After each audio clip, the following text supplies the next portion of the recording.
We interrupt our program to bring you this important message.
What's happening? Welcome to Weird Wednesday.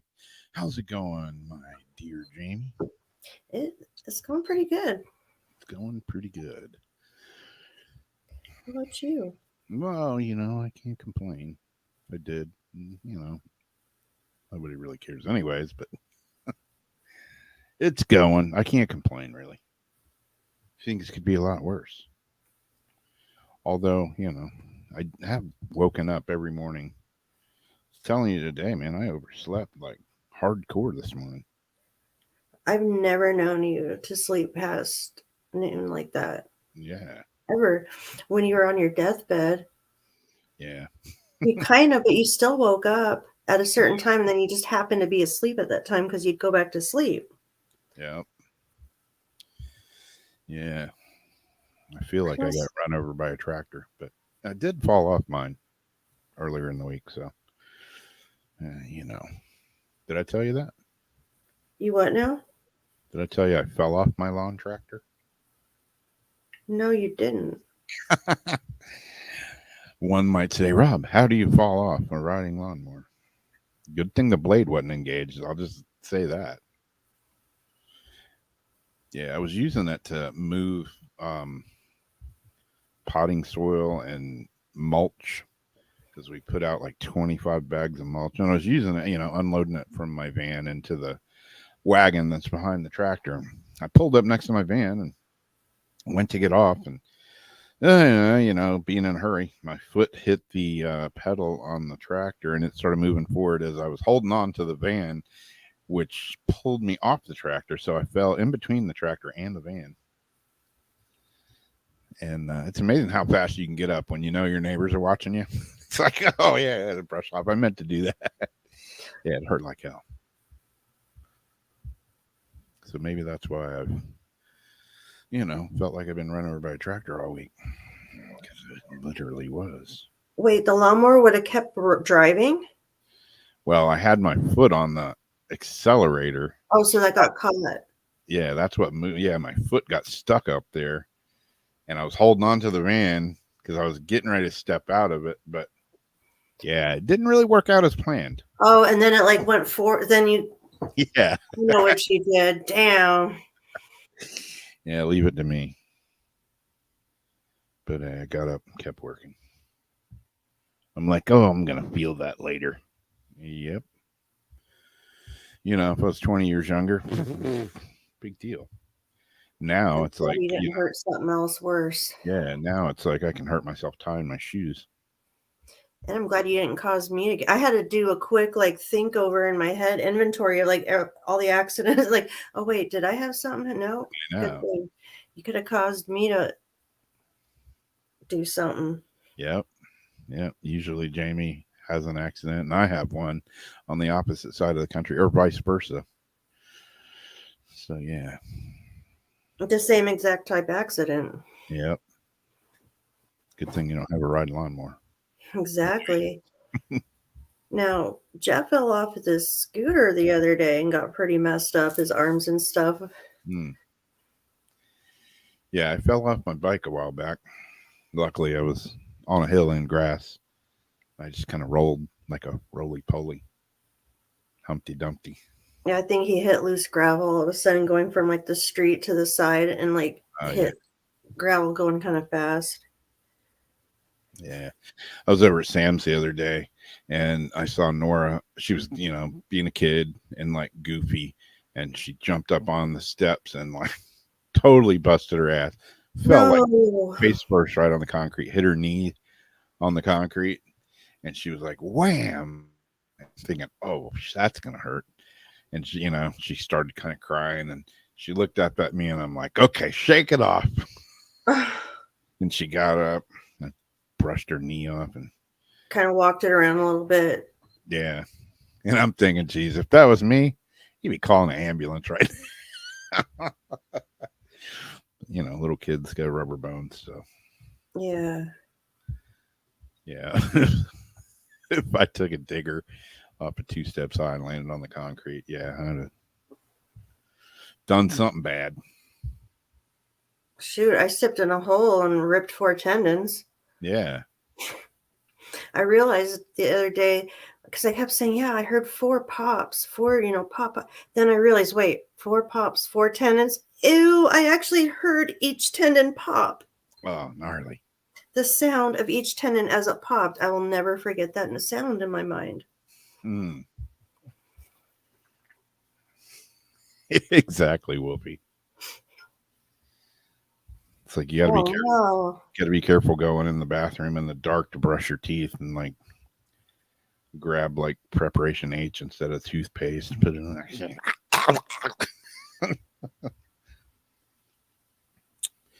Yeah. Getting old, man. I was in the store the other day and there's this older lady was the cashier, and I was like, how's it going? She's like, oh, it's going. I'm looking forward to getting off work. I feel every hour I've been here. I'm like, yeah, this sucks getting old, doesn't it? She's like, man. And there's this young girl, like, bagging up the groceries, and she was looking at us both kind of laughing. And I'm like, keep on laughing. I said, you'll be there one day. I said, right now, you're thinking these 2 crazy old people talking about aches and pains and getting old. So trust me, take care of yourself now. Mm-hmm. So you may think we're 2 old crazy people, but you will be here one day and everything will hurt. And you'll remember this conversation. You're gonna look right back at this moment right here, right now. Yep. Everything will hurt. It doesn't even need a reason to hurt. It'll just hurt. Yeah, you don't even have to do a goddamn thing. And you can screw something up pretty bad. Yeah. It's like I'll go to bed at night and I wake up in the morning and my knee is hurting. And I'm like, what the hell? I've been laying here all night. I'm in the same position. I ain't even moved. Why does my knee hurt? Yeah. I woke up with black eyes. Woke up with that scratch. Like I just am beating myself up in my sleep. Yep. In my sleep though, I'll punch, because like I'll be fighting and I'll swing, like smack my hand on the headboard or hammer someone in the face, and you gotta watch those fists. If I start talking in my sleep, you need to move. Yep. Look out. Like I think I'm one of the only people that kicks their ass in their own ass in their sleep. Yeah. Yeah. It's like all of a sudden, like I grew up on a surfboard, grew up on a skateboard. I had balance, like unbelievably good balance. Now it's like I can trip over a moth on the floor, Man, speaking of that, what is it with flying roaches, man? One of those damn things got in the house. And I was making a salad the other night. A flying roach? Yeah. And I don't know where this damn thing came from, but it hit me right in the... I was like standing at the oven, in the cabinet, and this damn thing hit me right in the face. You. And I like flipped out, and I squatted. I'm like, because flying roaches always like get in your hair or on your back where you can't reach them. They're demonic little bastards. I've never had one fly and land on me. Oh, you're lucky.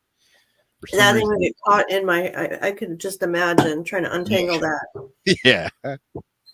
So I swatted this thing, and I'm like, I don't know where it went, and I finished making my salad, and then I went, sat down, and I'm eating my salad, and I'm looking in the salad going, oh man, I hope this damn thing I hope I didn't smack it and it knocked it out and it's in my salad somewhere.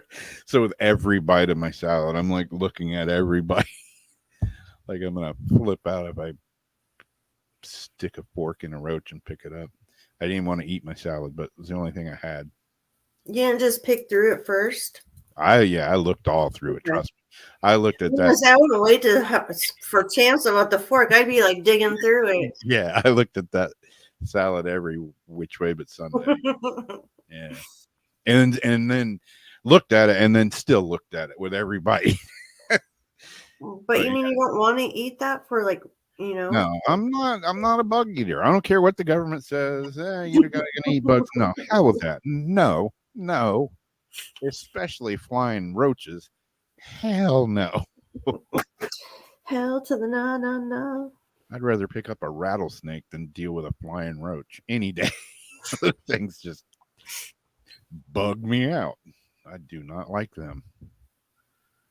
Flying cockroach. Scratchy little arms. It's like the devil had to invent that. It's like, what's the worst thing I can make? A roach that flies. With wings. Don't they all fly, though? I don't know.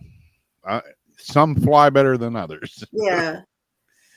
But I think, or at least they all have wings, I think. I don't know. They do. I don't know. Yeah, I'm not a, no. Yeah, Marie, I'm not a fan of bug ingesting of any kind. I know we all eat bugs. Yeah, they're, but yeah, not on purpose. Mm-hmm. I know there's swallow so many spiders a year. Yeah. That's the other thing that freaks me out is like bugs crawling on you at night. That's if I have a phobia, that's one of them. Like a spider crawling in your ear or something. That's the only thing that creeps me out. And it's not that I'm scared of spiders. They're creepy and sneaky. The little ones that get on you when you're sleeping, you'll see it over there.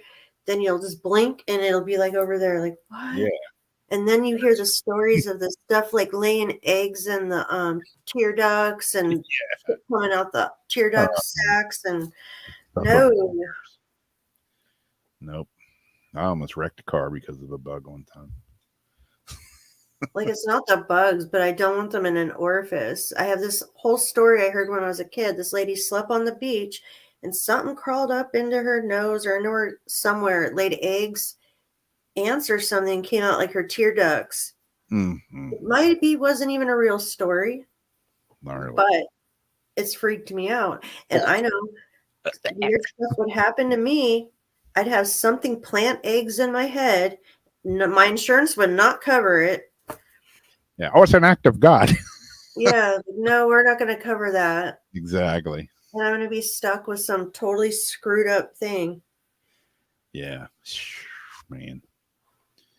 Yeah, bugs. I'm not a fan of them. Not at all. That's why Marie gets crunchy peanut butter. Yeah, I've mentioned my friend that, tests all kinds of foods for, non-food items and all. She's like, oh yeah, if you knew the truth of what I see every day, you'd never drink coffee or eat peanut butter ever again. I'm like, oh god. Yeah.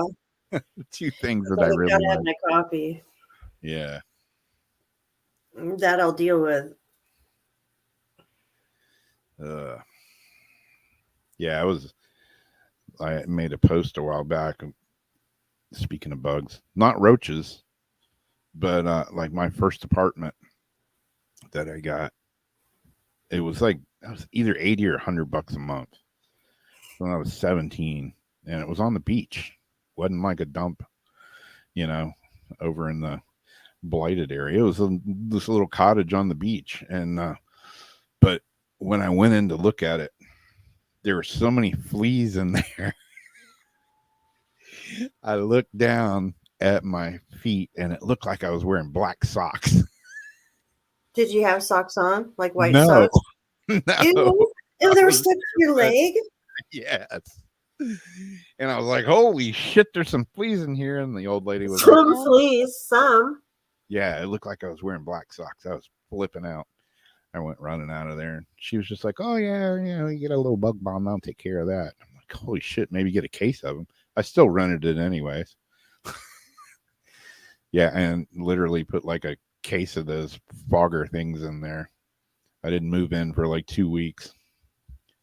But yeah, bugs, man. Wow. I don't know why that story popped in my head, but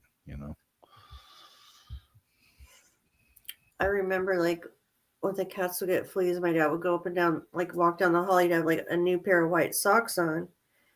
It was the cats when they used to be indoor, like outdoor cats, like mostly outdoor when I was a kid. And then all of a sudden there'd be like a bunch of them, like you just see them on the white socks. Yeah. Yeah. Yeah, I used to do construction, like rebuilds and stuff for places that had like fire damage or water damage or both, fire, and then the fire department came and chopped a hole in the roof and filled the whole place with water. So we go in and redo these apartments and stuff like that.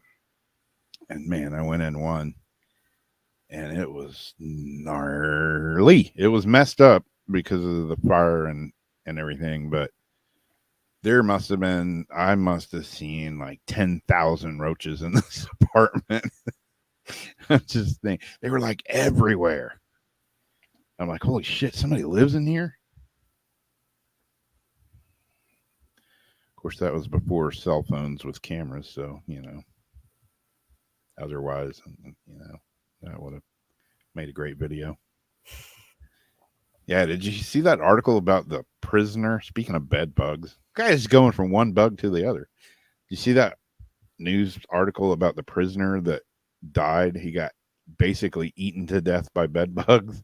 Holy That's shit. what I've been sitting here thinking about, and I didn't want to say. Yeah. Holy shit, man. They showed some pictures of that. Speaking of gnarly, wow. And recently, there's been something put out, they're messed up mind effing stuff. Oh, bed bugs are actually okay. No, they're not. Like justification of why you shouldn't worry about bed bugs. I'm thinking, I wonder what, who's influencing these articles and why, like, geez. Oh, yeah, it's totally normal. Don't worry about them. We used to say, but now you don't have to worry. It's harmless. Yeah.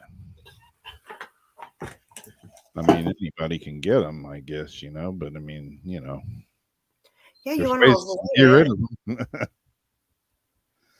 You don't just let them multiply by the thousands. or just like keep living in it. Like, oh, well, it's cool. Oh, it's cool. Yeah, I wake up every morning, these welts all over me. Yeah, it's normal. I'll go get some extra sun today. It's like everything they tell you not to do is what you should be doing. And everything that they say you should be doing is what you don't want to do. Yeah. Exactly. Well, there is this guy that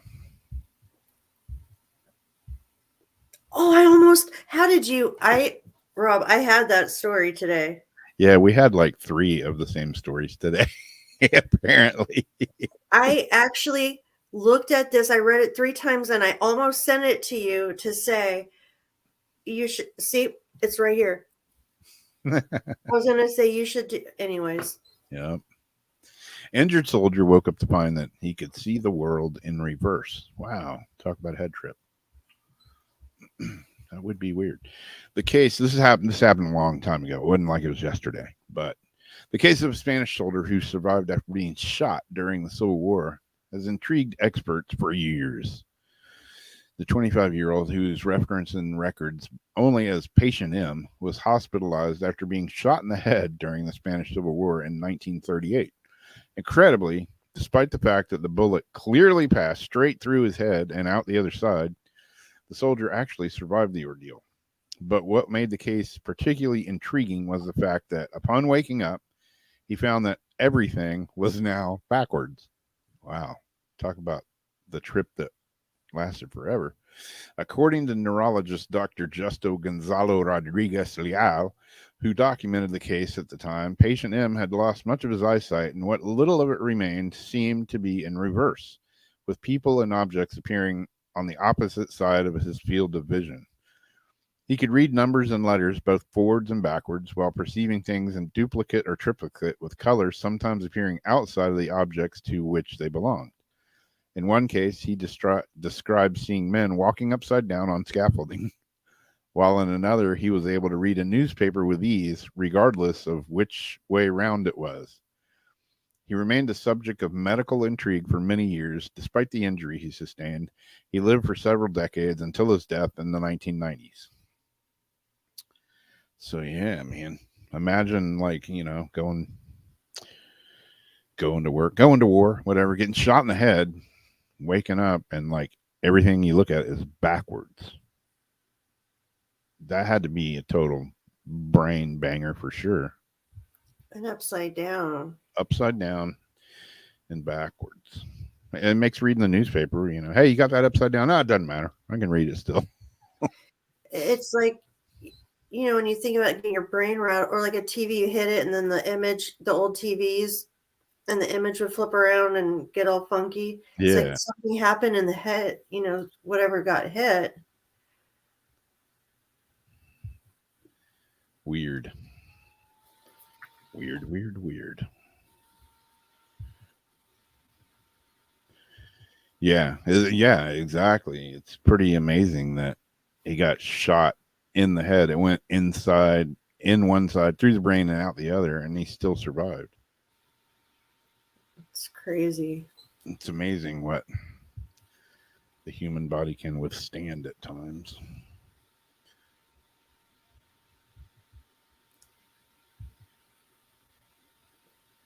Reject all the cookies.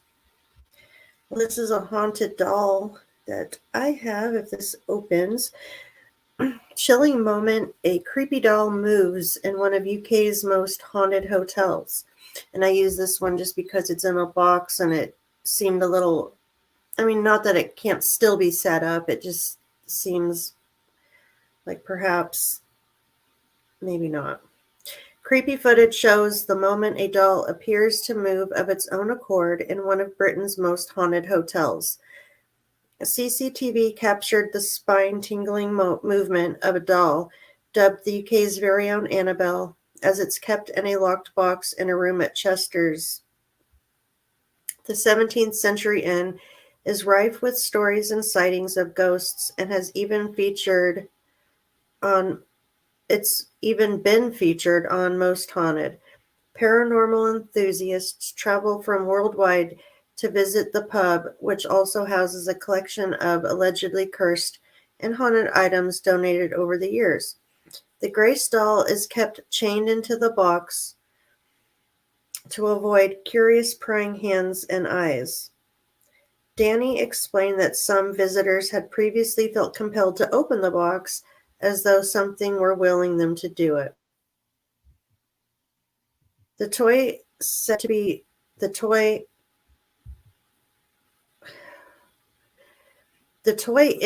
to be so haunted that only seasoned paranormal investigators can enter the room in which it resides.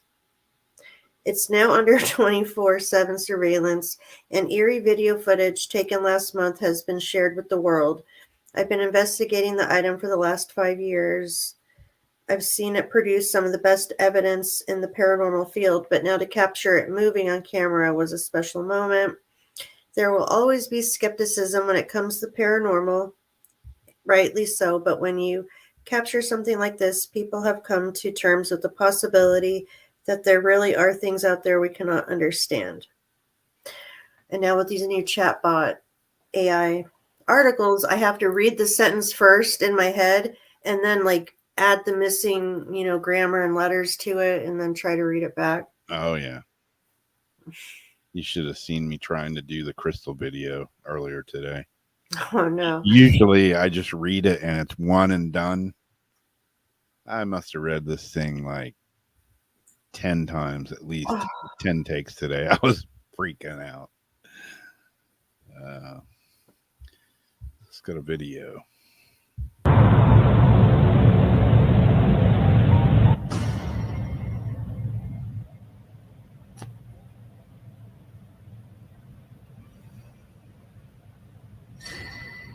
Oh, it does kind of move.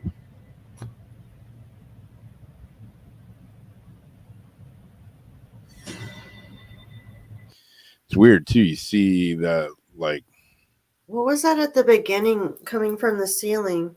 yeah, you see that a couple times in there. Yeah, like I didn't notice it on the phone, but it was like right when the music hits, like crap came down. Like, are they pulling something? Yeah, it kind of looks like an orb flies across. Oh, that was an orb. Yeah. When I first looked, I thought I saw. Yeah, there's like stuff falling down right there.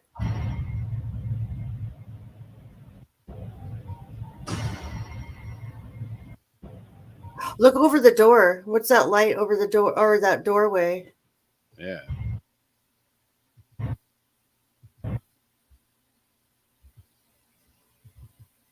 I wonder if a headlight, like a car went by or something. Maybe it's a window.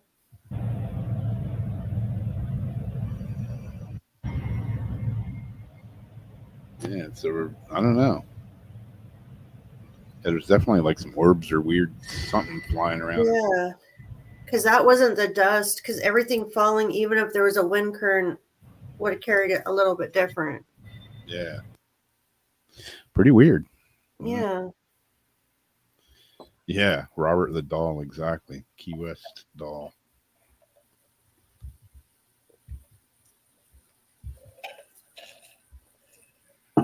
Trippy. I don't know. Like, it looked like a lot of stuff coming down. So, what I just now started thinking, because when I was first looking at it, I was thinking if somebody was pulling it a certain way and looking at the box, but the arm does kind of jerk up. Yeah. So if they did have something running along the top, down the back, like down into the box that you can't really see because the camera's that way, if they pulled it, it could have made like crap come down. You know what I mean? Yeah, yeah. The second it goes like this, and then the doll. But did the doll arm move after that happened, or at the same second? Because it was the music that's catching my attention now. Yeah, yeah. I'm gonna look at you to yours. I have the video on mine. Yeah, it was interesting for sure. Yeah, like we were talking, a show or two ago, and we've mentioned it before about, kids reincarnated and, like old souls. Oh, that kid has an old soul. How does he know how to play the piano at 2 years old, or whatever? And, you hear the story about the kid that was, tells his parents that he was, a fighter pilot and he was shot down, and he can like name all the people and, that, were his friends, and they research it, find a picture, and, he's like, oh yeah, this is so-and-so, he knows all the people.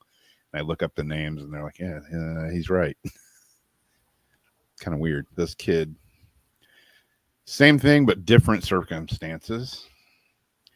This kid, and there is a video that goes along with it, but I didn't play it because it's from the news and, blah, blah, blah. But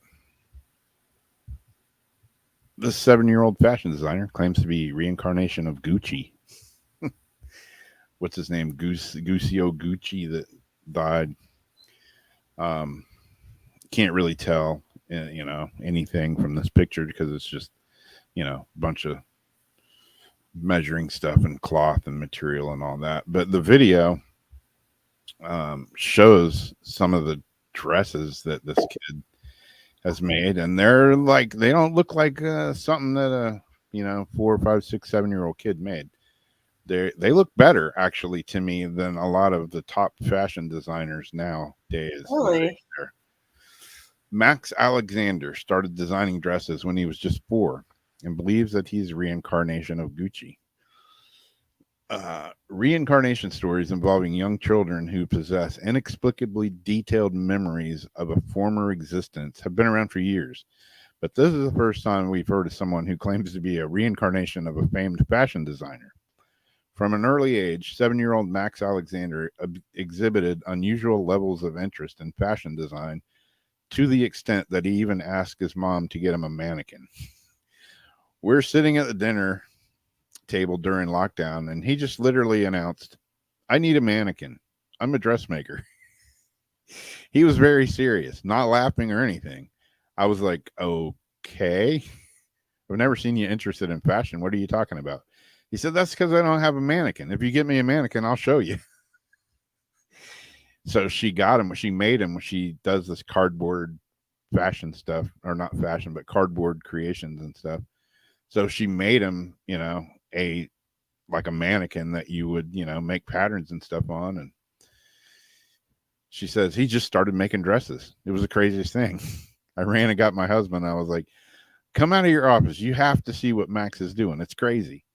Compounding the mystery and the fact that the youngster had never been exposed to fashion design beforehand, meaning he had seemingly taught himself all the skills necessarily and the knowledge.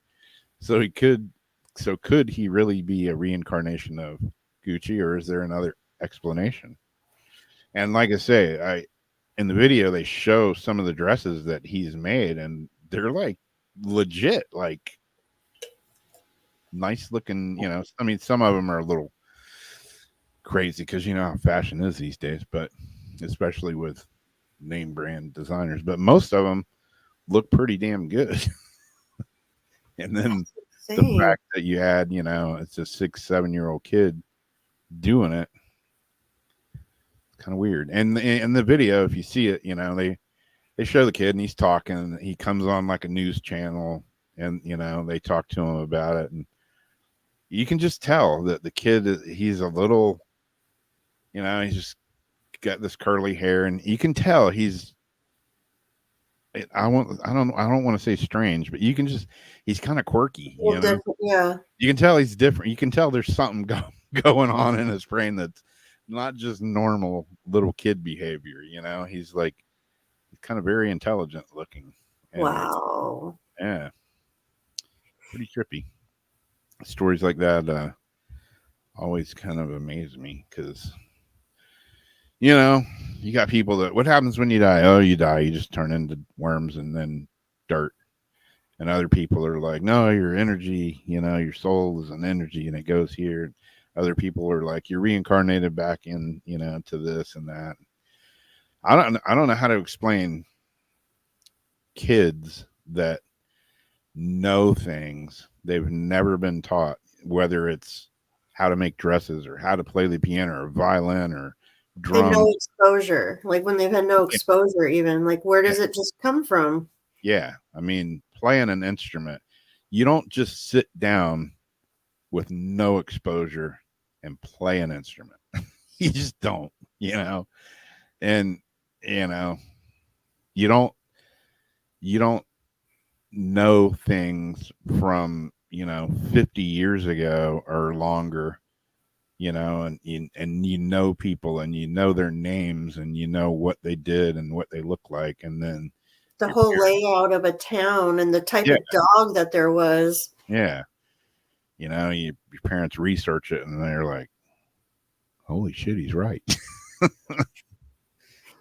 How do you explain that other than reincarnation, past life thing? I don't know. Gets kind of confusing. Yeah, I mean, our souls are our souls. Yeah, doesn't matter if you get that question always intrigues me too, is does it matter if you get buried like a traditional burial or if you get cremated? Does it matter either way? I mean, your body's your body. You're not going to use it anymore, unless they think you're going to come back to life, which some people do think that. But then your body's going to be rotten and just a skeleton bone anyway. It's just a frame. Yeah. I think your body's just a vessel for whatever energy or soul that, you know, we It's have. like a hermit crab going from shell to shell. You're like the hermit Yeah. crab, only the hermit crab would be consciousness. Yeah. It's a good way to put it. I'm just a lowly hermit crab looking for a new house. I used to always put in different shells for my hermit crabs. Yep. In my tank, it was fun. I'd find some at the beach, put them in there, and watch them jump, or special shells, you know. Yep. And start carrying them around. And it looks funny when they go jump out and into it. Yeah. It's like, whoa, that's what you look like naked. You're weird looking. Man. Yeah, it's really weird. A naked hermit crab. Yep. Speaking of weird.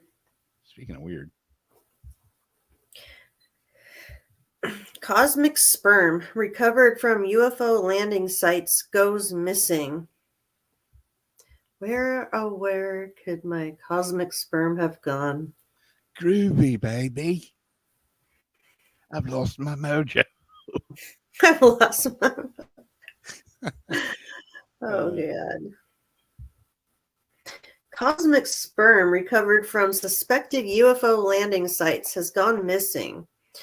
Russian biologist Yuri found identical tiny reddish orbs at two places witnesses reported seeing an alien craft land near Moscow. He handed some of the samples to Emmy-winning U.S. TV and radio broadcaster George Knapp, a UFO investigator, believing they were some kind of biological agent that could sprout into a being or animal or plant. Yuri, who called the spheres cosmic sperm, asked George to have them analyzed using Western technology. George took half the world's known supply of cosmic sperm back to the U.S. for testing. Where's the rest of the article? Where did it go? Where did the cosmic sperm come from? Experts said the samples were not biological, but had been manufactured with a high heat instrument and had a really interesting chemical composition. But George said boffins from America's Advanced Aerospace Threat Identification Program could not figure out who made them, why they were made, what their purpose was, or how it ended up in the dirt at two alleged UFO landing sites so far apart. He sent them to experts at the Atomic Testing Museum in Las Vegas, but they have since gone missing. George told the Weaponized podcast, "It has been 4 or 5 years and they still have not returned them to me. All my inquiries to get them back have been unsuccessful. Nobody knows what happened to them. Somebody there took them." George said the other UFO-related material he sent to the testing museum had been returned, but the sperm was missing. He said Yuri discovered them when he was sent to a suspected landing site near the Russian capital looking for single-cell organisms in the soil. He found them there at that site.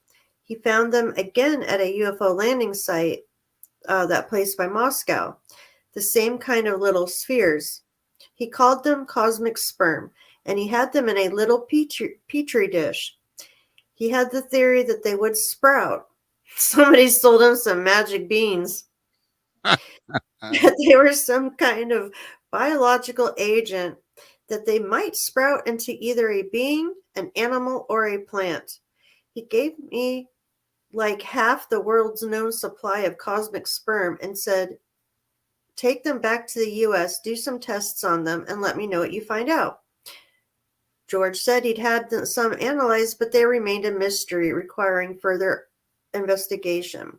The Atomic Testing Museum has not yet responded to a request for comment.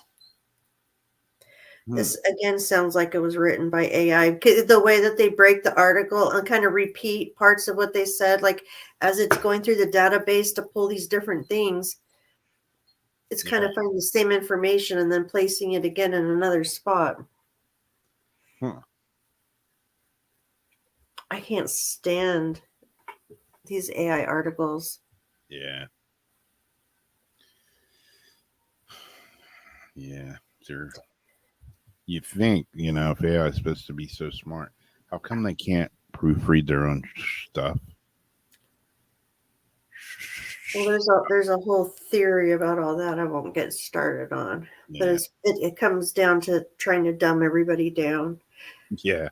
So I wonder what would make the guy think, though, that they would sprout into some sort of a life. It makes me think, again, talking about when I used to do saltwater tanks, and you would get the cured live rock, just regular, like volcanic looking rock.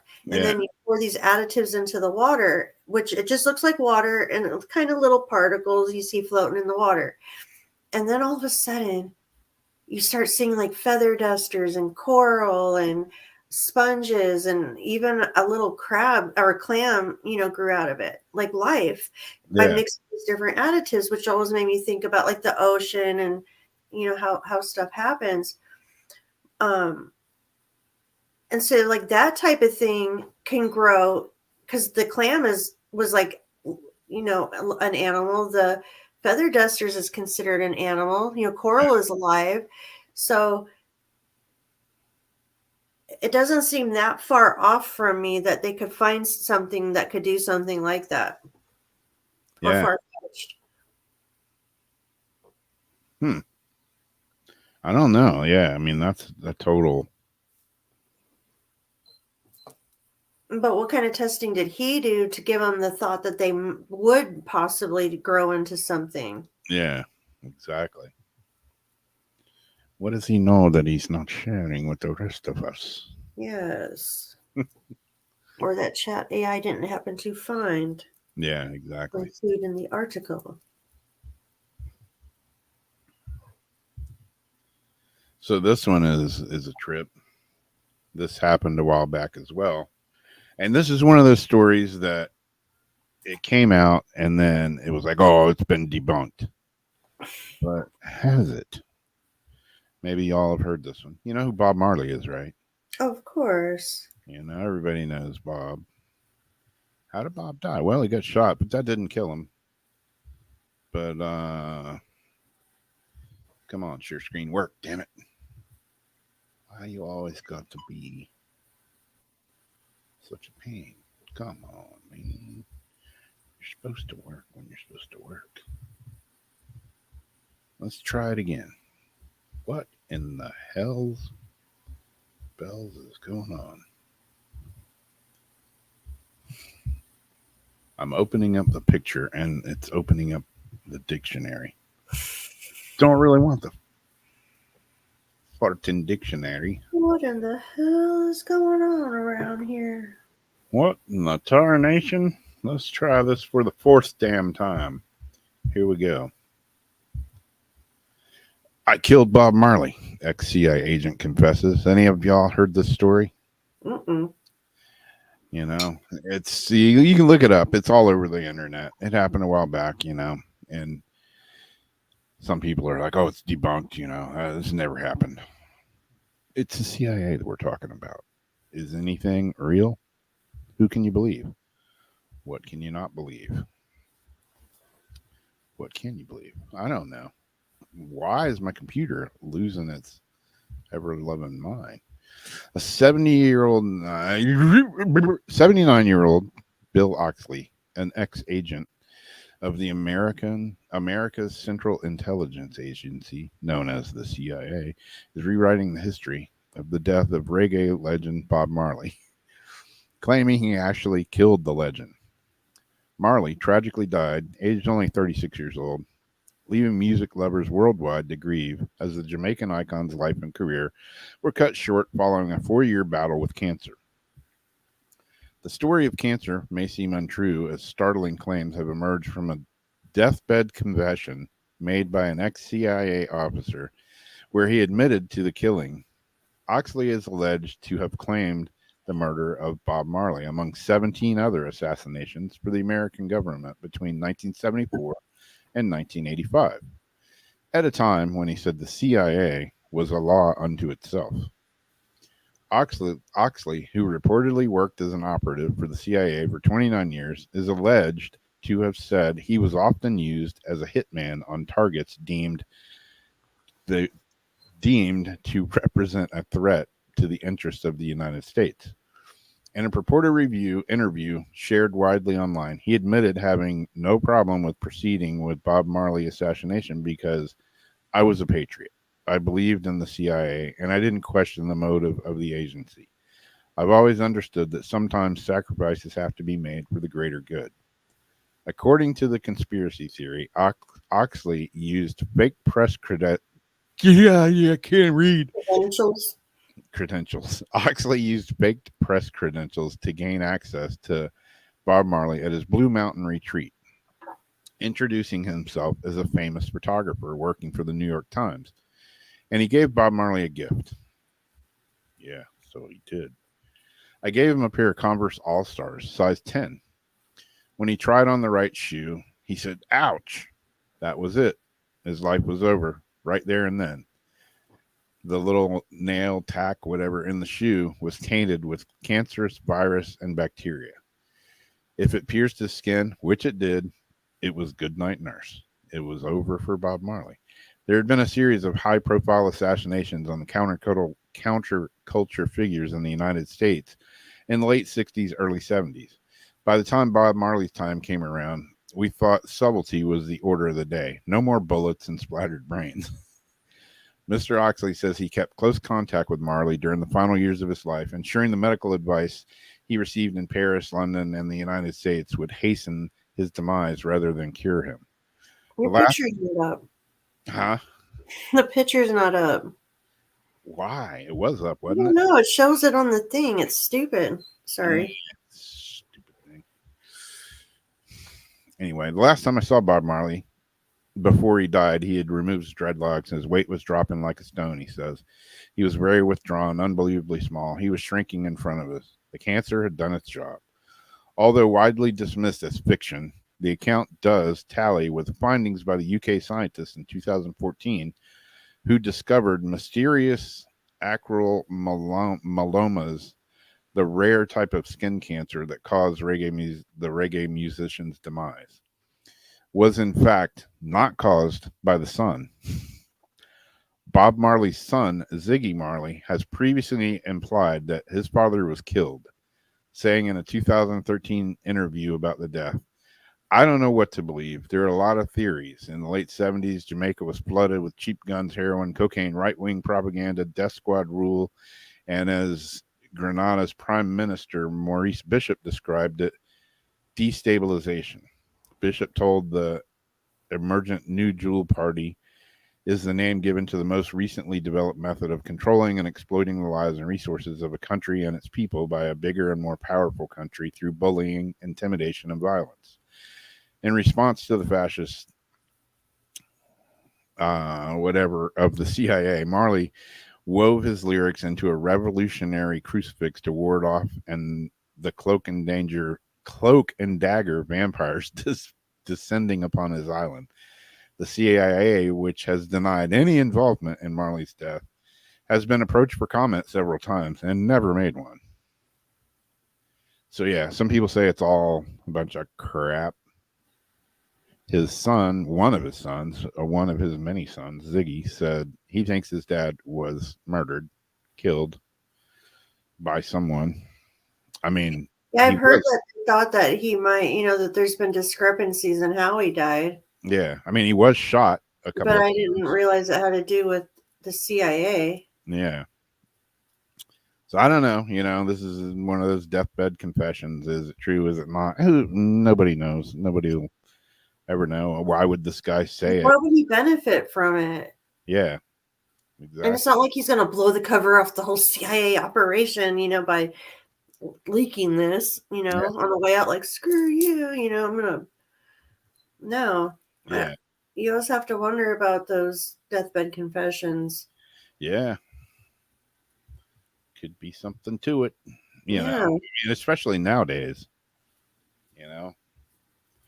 It's like what I can't even remember the story now, but it was, it's another one of the Clinton workers that was gonna go to court or trial or something and was found suicided. He killed himself. The shotgun was 40 feet away from him. At least they left a shotgun that time. Yeah. There's been several that the gun wasn't anywhere around, Yep. Yeah, it's like, killed himself. How do you do it? Shot himself in the head with a shotgun. Where's the shotgun? We don't know. We never found it. There was one recently too where there's a guy that it was like they killed him and tied him up to a tree. Yeah. And the people they had people find walk across and stumble across to find him, which is even more twisted. But there wasn't a gun. And then all of a sudden, like, the gun showed up like later. They're like, oh yeah, there was a gun. Like, dude, come the F on. Like, yeah. Plus there was like a cord, so he shot himself and then hung himself. Like, wait, what? I shot myself. Damn it, it didn't work. So now I'm gonna hang myself. Yeah. And then the cord wasn't even tied right. Yeah. Ridiculous. Yeah. But they get away with it. I mean, it can be that sloppy, and Yep. I mean, what does it even matter, right? Exactly. I mean, when the Justice Department, when the CIA, when the FBI, when everybody's corrupt, it's like there's nobody left to, just sweep it under the rug. It's no big deal. Don't stop and look. Move along. Nothing to see. Nothing to see. You don't know who to trust anymore these days. Yeah, I do. Yeah. I know who not to. Yeah. So this is one that there's a whole bunch of different articles on earlier, and Heather also sent it to us earlier. A triangular UFO seen hovering over a military base by witnesses captured on video. And the video is just like a second. You can't really like see anything. And then you hear like the Marines say like, whoa, what is that? But it's a military base in California. Let me deny the cookies, reject. Okay. Yeah, I was going to do this one too. And I watched the whole video with George Knapp and Jeremy you did? Kerbel. Yeah. And they were, Jeremy was like, this is real. This is pretty good footage. I watched about half of that. And then, then I was like, yeah, I didn't get to finish watching the whole thing. They thought it was pretty. They thought it seemed legit. Yeah.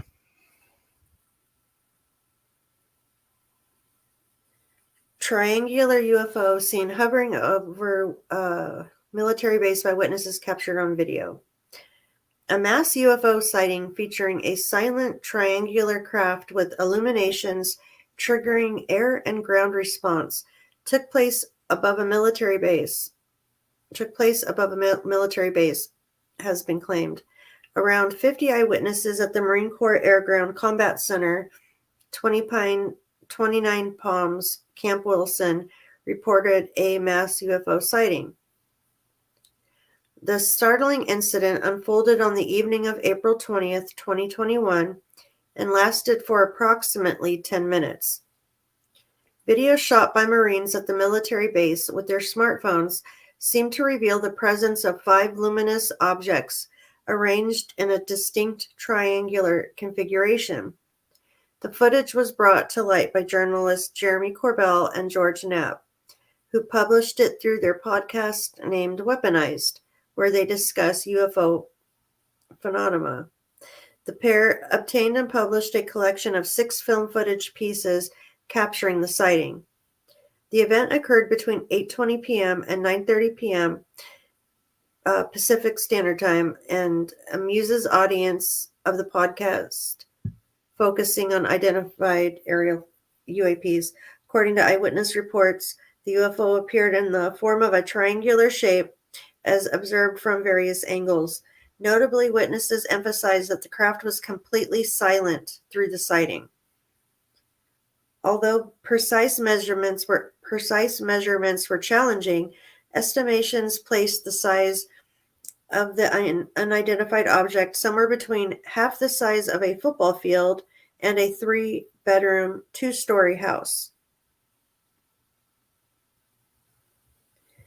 During the clips, excited Marines can be heard discussing aliens and trying to analyze the behaviors of the UFO. According to Jeremy Corbell and George Knapp, the timeline of events suggests that at 8:20 p.m. There's a whole other video scrolling I just saw that I missed. That was above this part of the article because it didn't load earlier. There's a whole other part. 4 minutes later, the first known recordings were captured on iPhones and infrared devices by eyewitnesses. At 8:29 p.m., illumination rounds were discharged above the UAP craft, and this extraordinary occurrence was documented by witnesses. However, at approximately 8:30 p.m., just before the illumination rounds reached full proximity to the unidentified craft, it was reported to have abruptly blinked out or vanished from sight. In response to this extraordinary sighting, the podcasters claim that a significant air and ground response was initiated, lasting for approximately 3 hours after the mass sighting. Eyewitnesses on the scene believed this response to be a search and reconnaissance effort aimed at unraveling the mystery behind the unidentified aerial phenomena. And I don't think there's much to this video.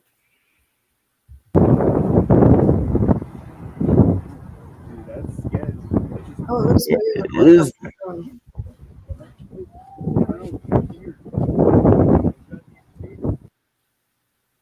Yeah, I mean, you can see them right there. And you don't hear a noise, and I don't think it's a train of lights. No. Yeah, I don't think it's drones or anything like that. I don't know. Something. Who knows what? It's an unidentified floating flying object. Yeah, they were saying, there was pretty clear footage. You usually get, the typical shitty, foggy, hazy, out of focus, blurry stuff. But this is actually pretty clear. And they have another version of it that is, it's zoomed in closer. And I mean, you see. With like the blue background, right? Yeah. That's the one I just saw that was popping up as I was reading. Like, holy crap, there's like another one. Yeah. Well, this is on my profile, so if you guys want to check it out, you can go over to my profile and scroll down a little bit. Yeah. What's up, Debbie? Hey, sister.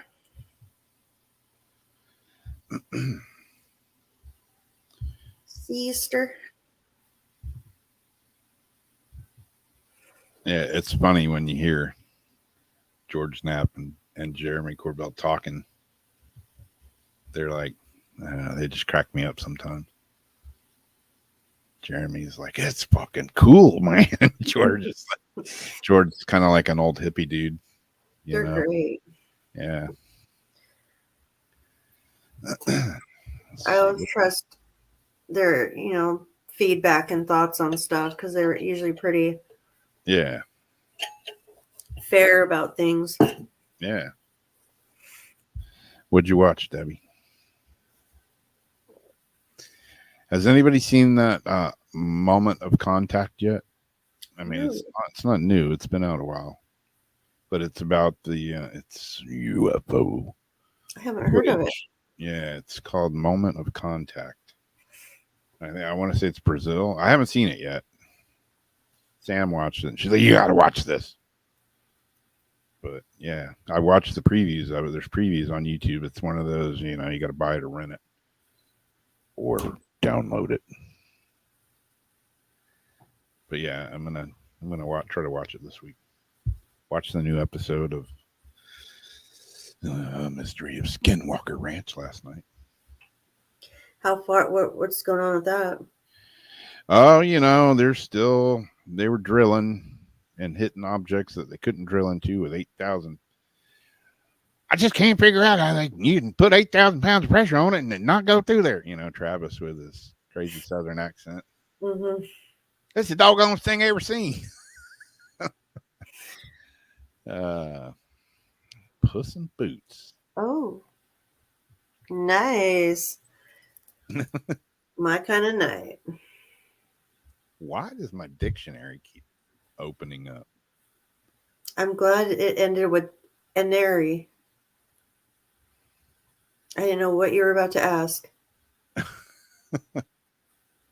This is weird.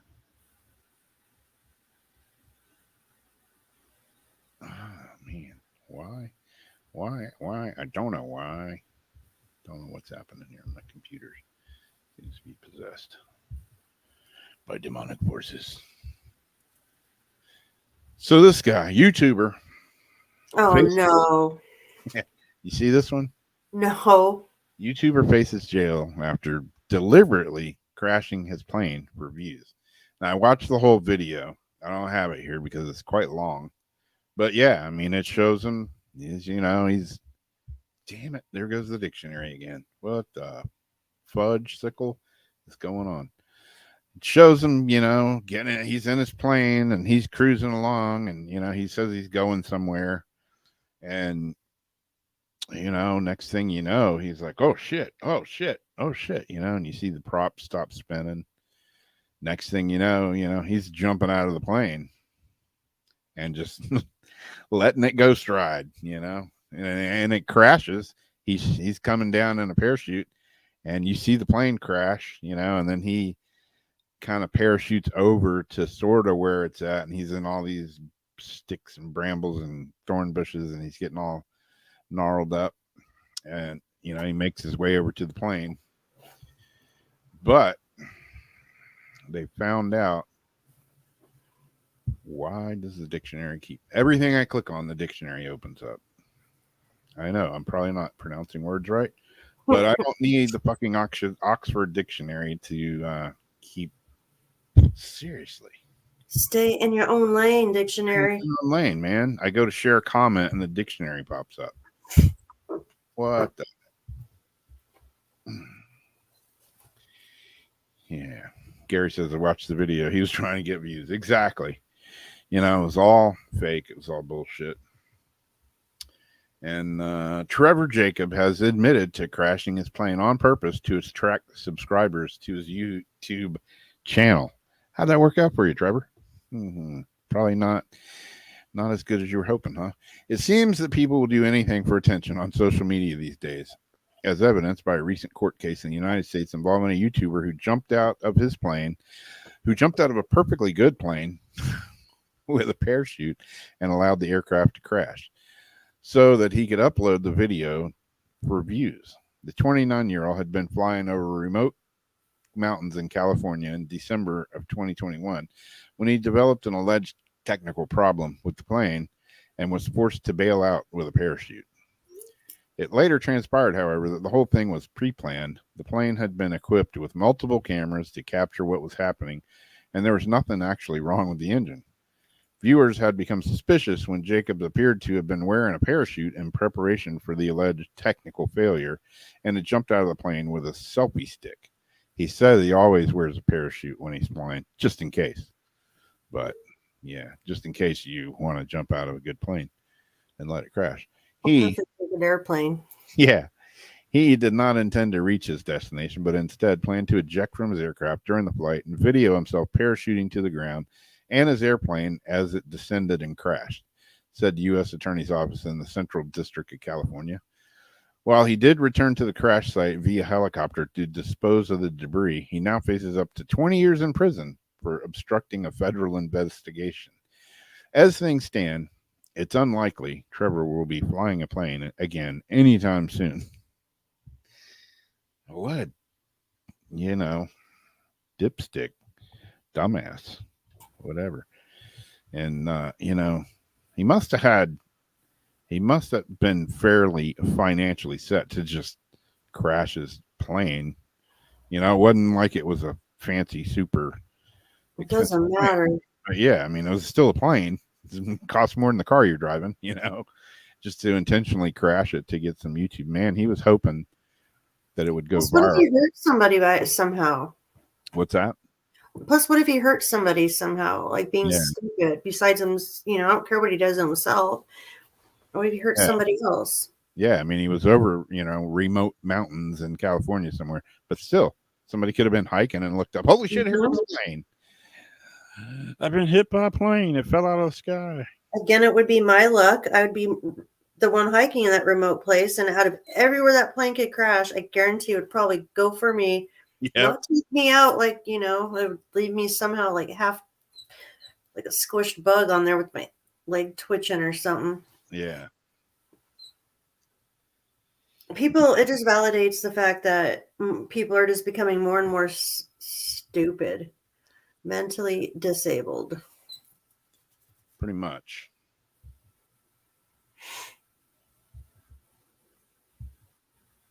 How much do you think a plane like that is? He says 80 grand. Yeah, probably so.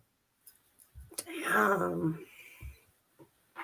Yeah, I mean, planes aren't cheap, Well, no. Even little 2-seaters, I mean, they're not. You don't just go out and pick one up for $1,000. Yeah. I don't know how much it was, but it's probably worth more than my car that I'm driving. It's probably worth more than all the cars I've ever had together. Yeah. Desperate for views, exactly. I mean, any YouTuber, you want views, but you go into that extent. I've seen some pretty stupid stuff. That's the first time I've seen that. Yeah. And the first time I've seen this, make a wish. I've also heard of a lot of things being stuck, in people's body orifices. Never have I seen a pair of scissors, though. And I'm a little disappointed that they didn't include the scan. I guess it happened so fast that they didn't have time to take a picture. But Indiana officials find scissors hidden inside arrested man after a body scan. Why would you hide scissors in your body? Right? Deputies in Indiana found a pair of scissors inside the anal cavity of an arrestee during a required body scan. Did they go in handle first or pointy end first? I thought that too, and I thought no matter how you even sit down, how's that not going to pierce through something? Not really. LaPorte County Sheriff's Office Lieutenant Jeff Holt, Assistant Jail Commander of Operations at the LaPorte County Jail, was assisting jail deputies with the intake of an arrestee on May 17th who refused a secure pass body scan. The reluctant arrestee eventually agreed to the scan, and when reviewing the images, Holt observed a foreign object lodged inside the man's anal cavity. Because of his training and experience, Holt was able to recognize the item as a metal object. The arrestee was then escorted to another room for an additional search. The arrestee initially refused to cooperate with deputies. A second body scan was completed. Holt noticed in reviewing those images that the object had moved, allowing him to positively identify it as a pair of scissors. The scissors were then removed from the arrestee's body without incident. The Secure Pass body scanner has been used at the jail since it was incorporated in 2017. Jail deputies have since recovered several peculiar items, including tattooing equipment, drugs, paraphernalia, miscellaneous foreign objects, and now scissors. The body scanner is an incredible state-of-the-art tool used to ensure the safety and security of all within the LaPorte County Jail. Lieutenant Holt is commended for relying upon his training and experience and successfully preventing a dangerous edged object from making its way fully into the jail. Okay, now, how much training do you need? You're looking at an X-ray, you see someone's asshole, and you see any object in there at all. You know it's not supposed to be inside the jail. Yeah. You So know, anything there was a moment though where he was like, "What the? Hey guys, come here, and look at this. You ain't gonna believe check this out." this." Yeah. I used to have buddies before they'd go into jail, like when they knew they had to turn themselves in or something, sitting there with a plastic bag, rolling up like a match and some paper and really, really tight. They'd see which one could roll a tighter plastic, the bag. They'd roll it up until like a little OB size and they'd smack it, like call it taking it to the bank. Well, going to take this to the bank, going to bank it. But yeah, I used to see people preparing their jail packages, but never have I heard anybody talk about any sort of sharp object. Hey, I'm going to put this little baggie in my ass. What are you guys doing? Oh, I'm going to take some matches. I'm going to take a pen. I'm going to take a pair of scissors, guys, just in case we need to cut some paper. It's not even child-sized scissors. When you look at that picture up there, you see how,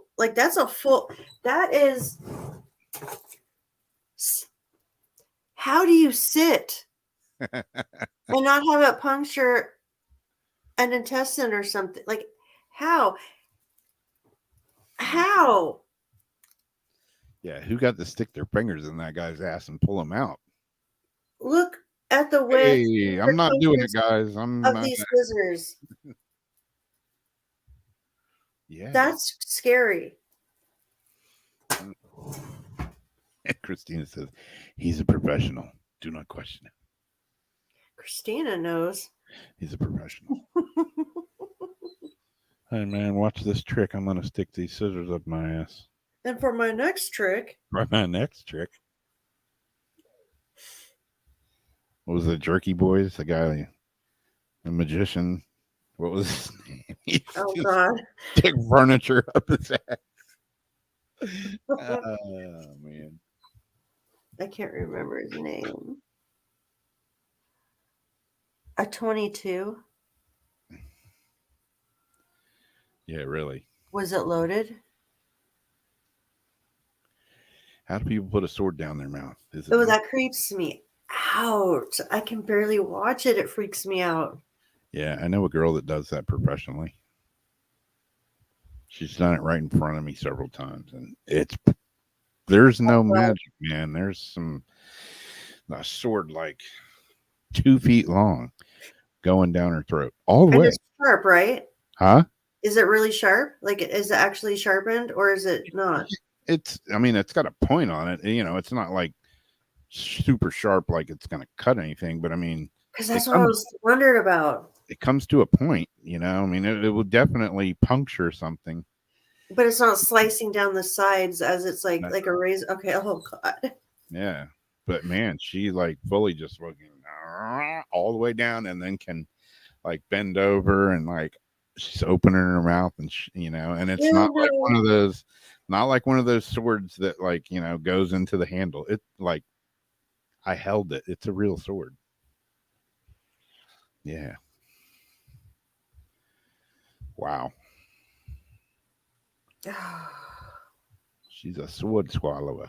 She used to work. Now that's professional. Yeah.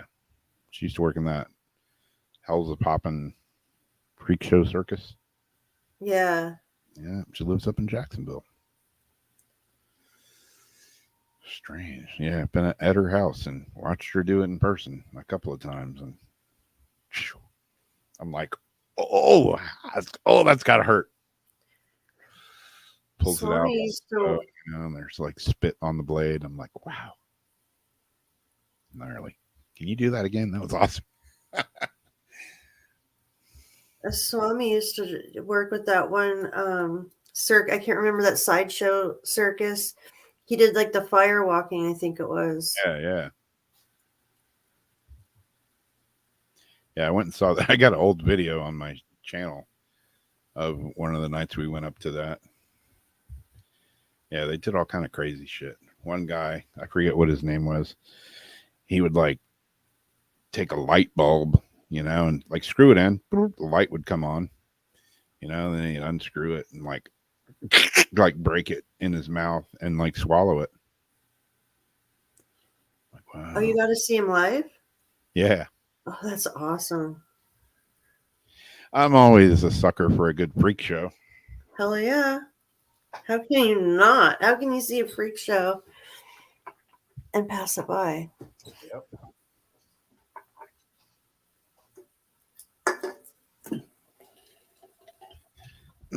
Well, I'm out of articles other than my crystal video that it took me 10 times to make.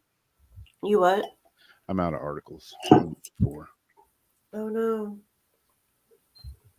I think I have like 2. Go for it. Well, this one happened earlier today, I believe. Earth will receive an alien transmission from Mars this week. And what it is they're having like some contest or something to get people to try to decode it.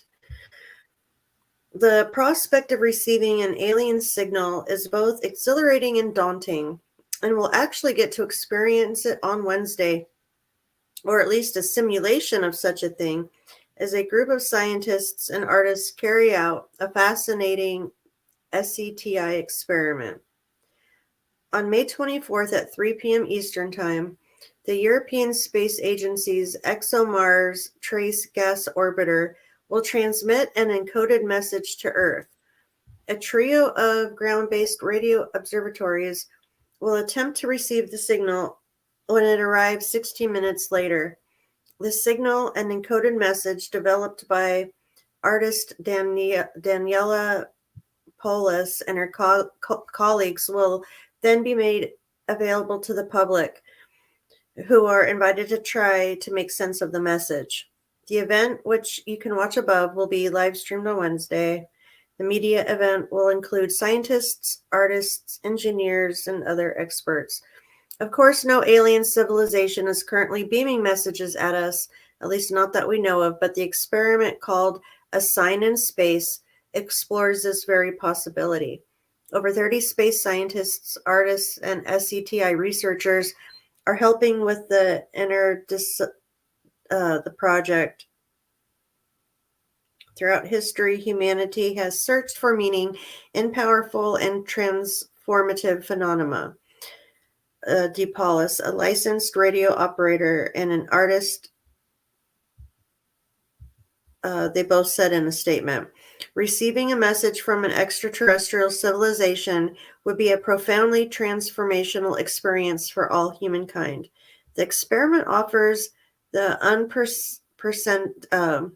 gives you the opportunity to tangibly rehearse and prepare for this scenario through global collaboration, fostering an open-ended search for meaning across all cultures, she added. 3 astronomy stations will be ready to receive the signal, and the contents of the message developed have not been disclosed. This revolutionary presentation of global theater aims to explore the process of decoding and interpreting an extraterrestrial message by engaging the worldwide SETI community, professionals from different fields, and the broader public. Deciphering a real extraterrestrial signal and its message would begin an endless and varied process of technological and cultural interpretation that would highlight our limitations as well as our fundamental need to transcend them. It's an interesting idea for a crowdsourced tabletop exercise in which the public is being asked to decode the simulated alien signal. We obviously don't speak alien languages, but it may be possible for us to find ways of communicating with extraterrestrials through symbolic language or other means.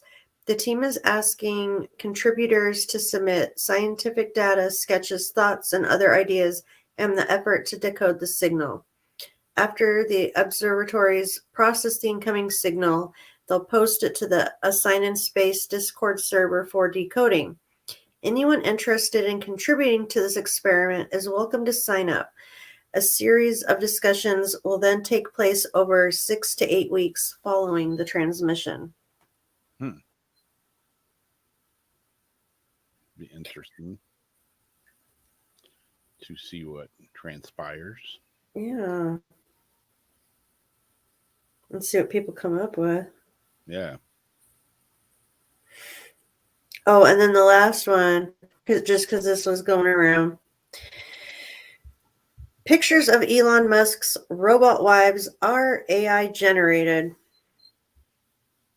And this leads to something I was talking to about like weeks ago.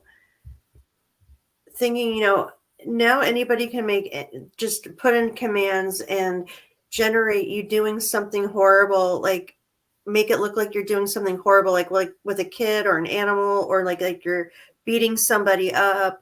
Like, Yeah. people's lives can easily be ruined. And now people that are like the experts in court cases come in and they look over the material and say, well, I saw this with my own eyes, or I heard it with my own ears. So yeah, I'm going to, you go to jail for stuff. Yeah. So there was a bunch of fact checks that went around, and I normally don't take, I take these fact checks with a grain of sand. Yeah. But it's normally like the conspiracy ones, that when they come out saying that something's false, it's usually true. But something like this, I'm going to believe the fact check most likely. Posts falsely claiming that billionaire. Oh, I don't think the picture's up. Oh, damn it. There we go. Posts falsely claiming that billionaire Elon Musk plans to release robot wives for sale later this year had been shared thousands of times on Facebook. The posts, which have been shared on Twitter, claim that a company owned by Mr. Musk intends to release the human-like robots in September 2023. They feature a number of pictures which appear to show the billionaire kissing and dancing with different robot wives. One post claims, according to reports, Elon Musk's company plans to produce a robot wife. The robot wife is expected to roll out September 23. Robot wife will use batteries that require charging for 3 full days and operate for a month. Sex with a robot wife will require a password, pattern, or fingerprint to avoid tampering. I think they mean tampering. The robot will cost around, for the amount in US dollars, $3,144, depending on the specs.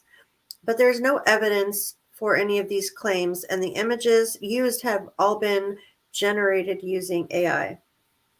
If you look closely at some of the pictures used in the posts, some irregularities in hands and facial features quickly become apparent. The pictures appear to have first been shared in early May by a digital artist who also shared the highly specific prompts they used in order to create the images. Full Fact has written before about other similar misleading AI-generated posts, including viral pictures of Pope Francis wearing a white puffer coat, Julian Assange unwell in prison, and pictures appearing to show Prince William and Prince Harry reuniting at King Charles' recent coronation. This type of artificially generated content can be very convincing and spread quickly online. We have also written a guide on how to spot it. And there's no evidence that he plans on releasing robot wives. They couldn't find any evidence that Mr. Musk plans to release robot wives, as described in social media posts, or that anything will be offered by any company linked to him. But that's not to say the entrepreneur is not looking to develop human-like robots in the near future. At a recent Tesla shareholder meeting, Mr. Musk revealed of the humanoid Optimus robot, currently under development by the company. An earlier prototype, which shares some AI software with the cars Tesla is more widely associated with, was displayed by Mr. Musk in September 2022. There was an article I did earlier that I posted about these robots that are security humanoids, these AI powered humanoids, but I don't know to be like security guards and stuff. But I don't know if these were made by Musk or not. Yeah.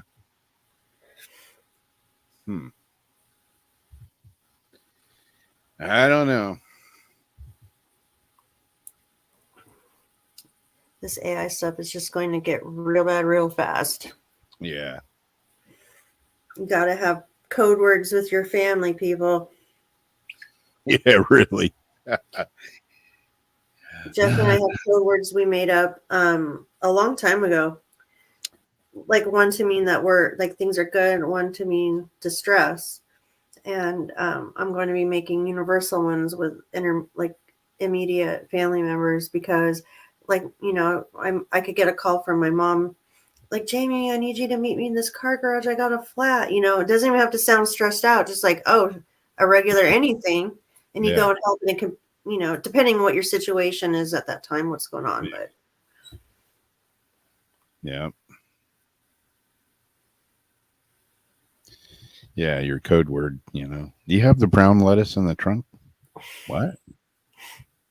It's not my mom. If it was, she would have had the brown lettuce. mm-hmm. What's that movie? There's the little kids are like, "You're not my mom. What did you do with our mom? Where's our mom? I'm your mom. No, you're not."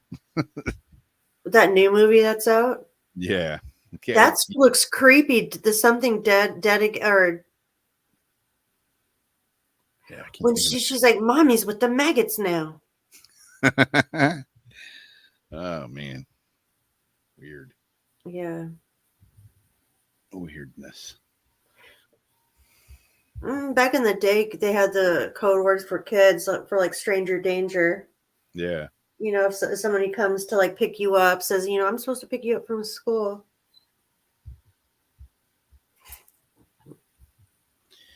Hey, So what do you have for? Want some candy? Hey, little girl, want some candy? Not if they're Skittles because red dye number 4. Exactly. Yeah, they're gonna ban Skittles and hot tamales and a couple other candies, you know, because of our health and the bad chemicals in them. So Yeah. like they're doing something for us. Meanwhile, everything else is, you know, mRNA injected. Yep. And bio or a geo bio. Yeah, I love how Facebook scolded you over and over and over again for report. Yeah, And I report. told them to eat a bag of dicks, and then they said that comment might go against community bullying, but I edited it out. I'm like, Google it, bitch. Yep. And they reprimanded me right after. And I told them to eat a bag of dicks. Yeah, their AI. It's like I've had enough of this young lady. And I get a switch after you.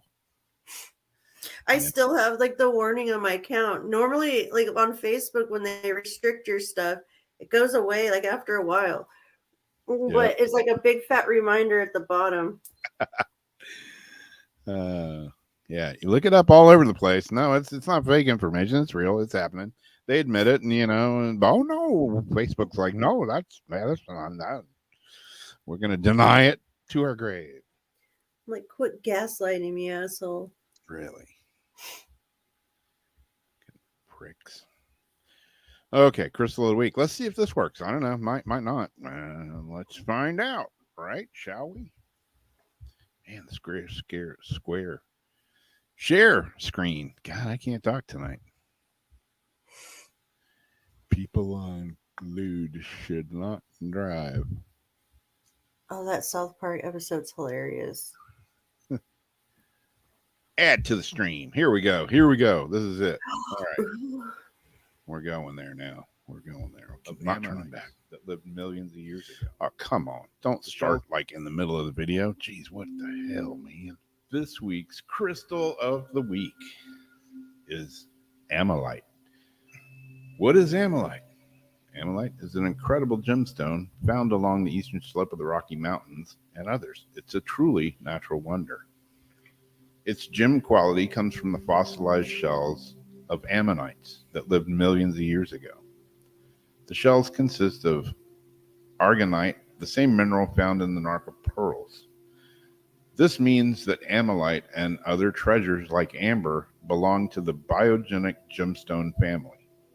But what sets ammonite apart is that it was granted official stone status by the World Jewelry Confederation in 1981, recognizing its unique beauty and rarity. Some of the meaning behind ammonite. It's no ordinary gemstone. It carries a rich history and world of meanings. The stone stands for prosperity, knowledge, and grounding, among other things. It's easy to see why ancient cultures from all over the world consider ammonite sacred. In fact, the stone has been traced back to North American tribes who used the gem for healing and guidance during their hunting. There's a lot more to ammonite than just that. In many cultures, it was also closely linked to deities, particularly those with horns. It's fascinating to think that a single gemstone could hold such significance in different parts of the world. Indeed, the story of ammonite is one that speaks out of diversity and beauty of human belief systems. There's an enchanting allure about ammonite. It's a stone that has captivated minds for centuries. As Pliny the Elder wrote, the ammonite was known as Hominis Cornu, symbolizing Ammon's horns, the Egyptian god of creation. It's thought that scientists did not first characterize iridescent ammonite shells until the early 1900s, and the first gemstone made of this gem material were not discovered until the 1960s. For hundreds of years, the Blackfoot people have been known to have been aware of colorful ammonite fossils. They used the substance as talismans and dubbed it Inkiskim. Probably butchered that name, but it means buffalo stone. In 1908, researchers from the Canadian Geological Survey wrote on the iridescent ammonite shells. Ammonite mines are now being run by two businesses in the Bear Paw Formation. Little qualities of yield gem quality ammonite have been discovered in various locations, but only one region is known to produce the gem quality ammonite in commercial quantities, and that is in the southwest Alberta along the St. Mary River. Some of the healing properties of ammonite. It's been known to have healing properties and metaphysical properties. However, it's important to note that ammonite is also energy and balancing. It's a gemstone that's formed from fossilized shells of extinct marine mollusks known as ammonites. It's believed to have some energetic properties that can positively affect the body's energy system and help balance and harmonize the chakras. Ammonite can be used in many different ways, from jewelry to decor. Its vibrant colors and unique patterns make it an eye-catching addition to any collection. Whether used as a healing or aid or admired for its beauty, ammonite will surely aid and add an elegance and distinction to any collection. It helps reduce stress and anxiety. It's also often associated with enhancing creativity and intuition. It's also believed to stimulate the imagination and increase one's ability to develop creative ideas and solutions. Artists, writers, and other creative individuals often use ammonite to help inspire their work and enhance their creative ability. It's said to help individuals connect with their inner selves and tap into their deepest sources of creativity and inspiration. It helps improve brain function. It's thought to affect brain function and cognitive performance positively. It's said to help improve memory, concentration, and mental clarity. Overall, ammonite is believed by some to be a powerful healing stone that can have a wide range of positive effects on the mind, body, and spirit. Whether or not you believe in the healing properties of ammonite, it's still a unique and beautiful gemstone that can be enjoyed for its natural beauty and aesthetic appeal. So if you don't have some, look some up and acquire your own piece of ammonite.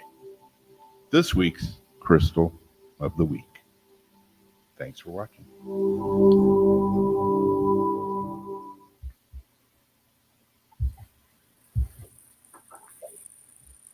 It's about to take me a little nap there. Very pretty. Do you have some of that? I have some of that on hold. Oh.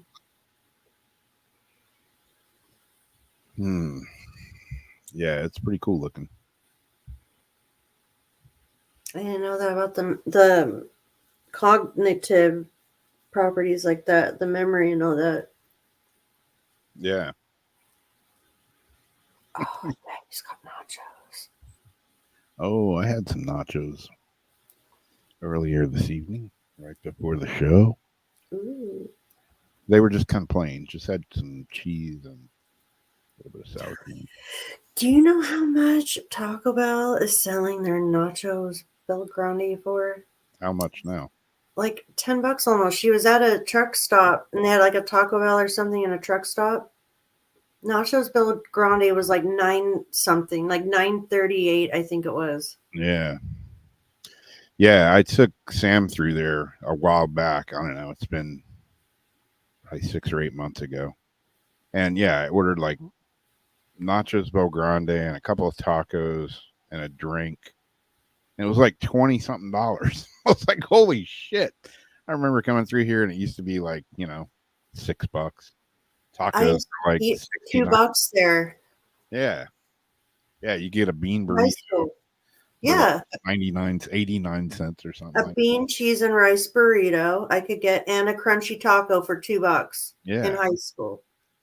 Yeah, they said the price and I was just like, what did you say? I had to like double check it. Holy shit. She said it costs like a family of 4 to eat there, probably like at least $50. Yeah. And that's Taco Bell. It used to be the cheapest place you could eat. That's what I mean. Like, besides the AM PM, like the 2 hamburgers for $1 they used to have. That was like the cheapest place. And Carl's Jr. had the 99-cent Superstar or whatever star with You cheese. have, yeah, I make my own tacos and nachos. Hell yeah. Last time I ate at Taco Bell, I was like, I ain't never eating at this son of a bitch ever again. The only fast food I get is nachos at the Mexican restaurant at the corner because it's like $10 and you get a huge thing of them. Yeah. And they're like killer. Yeah, there's a little Mexican restaurant here that I eat at. Playa Chacmu. Playa Chacmu is the name of it. And it's like authentic Mexican. Oh, it's like family owned. The dad comes around, sings, plays his guitar and sings. Oh, that's awesome. Yeah, and it it's pretty good. And it's not super expensive. And then there's another one that I eat at occasionally, usually get something to go. And it's pretty good. They have steak nachos that are, I don't know, they're like 12 or $13, something like that. But I mean, it's a full thing of nachos and steak, and it's pretty good. It's funny. You order steak nachos, and it's a big thing of nachos with cheese and steak, and then you get a side of chips and salsa. It's like steak nachos, and then you get like a whole nother bag of Chips. Yeah. When I go in there, I'll say, "You want some? You can have free chips and salsa because I got the salsa bar and everything." It's like, no, thank you, I'm good. Yeah. But yeah, even after the inflation, they haven't raised their prices. It's still like, and I always give them a $2 tip, even though I'm picking it up in there, just because, like when you pay for it at the thing, because they're always like super, super good and polite and cool. And it's like a little tiny place. And the fact they haven't like tried to either cut back on the ingredients, give you less for the same price or raise it. Yeah. I was like, give them a couple of bucks extra just because I appreciate them. will be throw up in a box. Ooh, yeah. Oh, tacos smell. Yeah. Oh, do they sell Viagra over the counter at U.S. gas stations? No, not Well, they have horny goat weed though. horny goat weed. Yep. I think I have some of that. Yeah. They don't sell name brand Viagra, but they have gas station concoctions that Herbal remedies. supposedly be boner inducing. I don't know. Yeah, Debbie. I make my own nachos and tacos. Absolutely. Definitely. That place is just cool when it's like a quick, you don't feel like doing anything. And I'm like, dude, after I buy everything anyway, it's probably cheaper to actually get them there. That's what we had for dinner tonight. Nacho? Well, we had bean and cheese burritos with just a little side thing of chips and cheese and sauce. I get this sauce from I usually make everything, but I was at Costco and it's like a 2-pack of this I don't know, it's like this green, forget what it's called. It's like a green almost, it's like it says it's a lime cilantro sauce, and it's that kind of sauce that can go on anything. Like I've eaten it on eggs, nachos, Ew. a taco. I put it on everything. I can't put stuff on my eggs. No, I usually put hot sauce on my eggs Mm-mm. or cheese, Cheese is the only thing, yeah, acceptable thing for me to put on. some peppers. Yeah, like an omelet. Do you have, what is it out there? Del Taco? Mm-hmm. How is that compared to Like Taco? Taco Bell. It's about the same. Yeah, The meat's a little different. yeah. Whoopi says, I only make my own meals. I never get takeout anymore after cat piss dinner. I have to ask what cat piss dinner was all about. Doesn't sound like it was good. Inquiring minds will really want to know. I've had my cat's piss on not my dinner. I hope not. But one of my cats pissed on one of my bass amps. God, like 10 years ago, I don't know how many years ago. It was a shitload of years ago. And it still stinks. I can't get the smell out of it. And it stained it permanently. It's like toxic cat piss. I've had weed that smelled like cat piss, but not food that smelled like cat piss. Wow. There's actually a weed called cat piss. Is there? Mm-hmm. Wow. I made turkey burgers tonight. I never, hardly ever get food out from anywhere that I don't isn't made here. Yeah. Yeah, I rarely. There's like there's 4 restaurants that I would eat at here in town. There's a couple more, but I don't go to them because they're a pain in the ass to get to, or they're really expensive. So that's like limits that to like once a year. But yeah, like if I just was in a certain area of town, if I'm at the beach, I'll eat at the Mexican place. If I'm downtown, I'll eat at the other Mexican place. If I'm playing at JT's, I get food there. It's been pretty good, although the last couple of times it's kind of like, I'm very, picky about eating out. There was a TikTok video, this girl, and she's freaking out during it. I guess Chipotle sends, like, if you have a card or whatever it is, they send you like a whole thing of like how much you've spent or whatever up till now. And so she looks at it the other day and she goes, they sent me this thing, and mind you, it's only like May.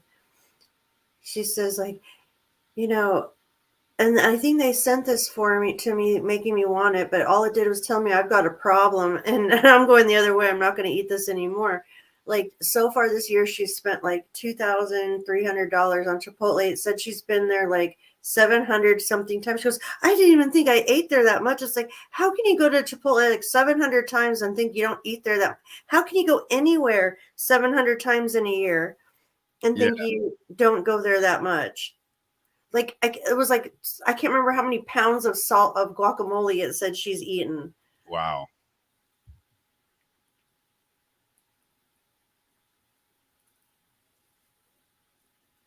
Yeah, that So, sauce. how many times I've gone to the grocery store, but like Lucky's, but any fast food restaurant. That sauce I'm talking about. I know what I've got salsa verde, but this is the sauce I'm talking about. That's pretty good from Costco that I've been through a few bottles of. Let's see. Here it is. Is it going to work? Well, of course not. Why would it work? There we go. That's it. Cilantro, lime, crema, Oh no, that sounds good. everything sauce. Like I say, it goes good on everything. That sounds like something I'd want to try, actually. Eggs, fish, chicken, nachos. I've tried it on everything. I've even tried it by itself plain. It's that. Cocoa for. Yeah. Why would they put cocoa in meat in Taco Bell meat? Like for coloring? Wow, that is kind of weird. To make it look like meat?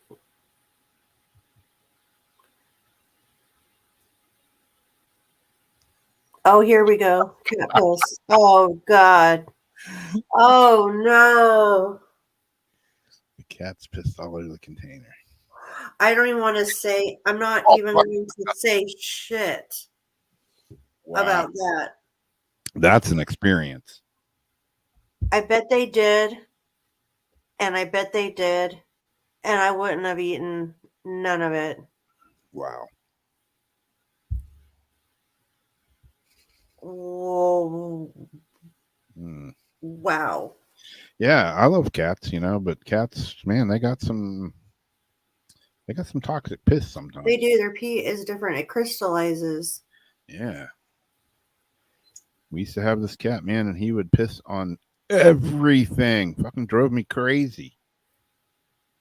I love that stupid cat, but man, he was the pissingest cat ever. Same with my Day-Day, and he can aim, like he can spray like the top. He'll look at me and get mad and they go, Yeah. yes. Tail twitch, and there it comes. Yeah. And this like, cat's you been fucker, no. It's like, oh, get your cat fixed. He won't piss on everything. He Bullshit. was fixed. That's the thing. So was mine. He got fixed and it gave him like super squirter powers. Yes. I flicked his balls. Like, stop it. I've tried to put a thing on him, a diaper. Like, I'd spray him. Like, I got so mad with that one. So I'm like, how is he going to associate the fact that? So I flipped him in the ball. Like, stop spraying, sit. Like, balls, no. He looks at me.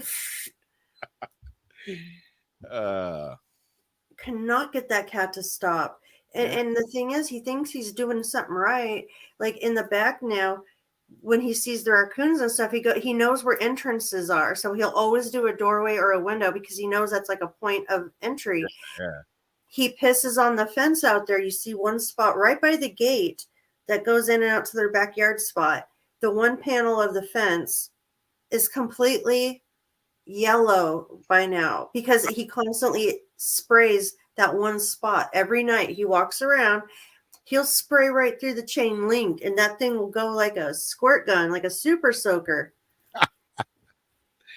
My mom, she'll give him treats. He goes by the back door, he trick-or-treats, and then he looks at her through the crack of the door. He turns around, she's like, nope, don't spray. Tries to aim his ass through the crack. Damn. Something's wrong with him. Same cat that shit in the cat's food bowl on purpose. Here you go. I'll leave you a steamer. Yeah, he punked the cat all the time, and then he actually crapped in her food. Like, the cat knew what he was doing, knows what he's doing. Yeah. I told you about that time when I lived downtown St. Augustine when I was younger. The guy next door to me had like a shitload of cats. There were cats everywhere, and they were hobo cats. They'd just come over in the yard, take a dump, and just walk away. Cats. They would never bury it. So I was up on the balcony one day, and I had these water balloons, and this cat came over my yard, took a shit, and I was like, the cat looked up, hit him right in the face. Next morning, I got up, went out to crank my motorcycle up to go to work, and there's cat shit on the seat of my motorcycle. Oh, man. Cat got on my motorcycle and took a dump. everybody was like, "Nah, the old man saw you do that. He probably put it there." I'm like, "No, that damn cat did." Because I'm cleaning it off. I look Oh. over and the cat's just sitting in the yard looking at me like, "Gotcha, bitch." uh,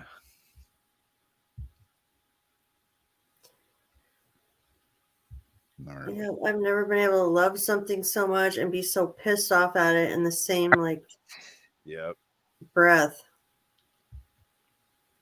Yeah, it's like my dog's dachshunds. They're hard headed, man. Especially Tiki. She's hard headed. Took forever. She's 14 years old. And just in the last 2 years, we got him to stop pissing in the house. Like hard headed as hell. Turn your back.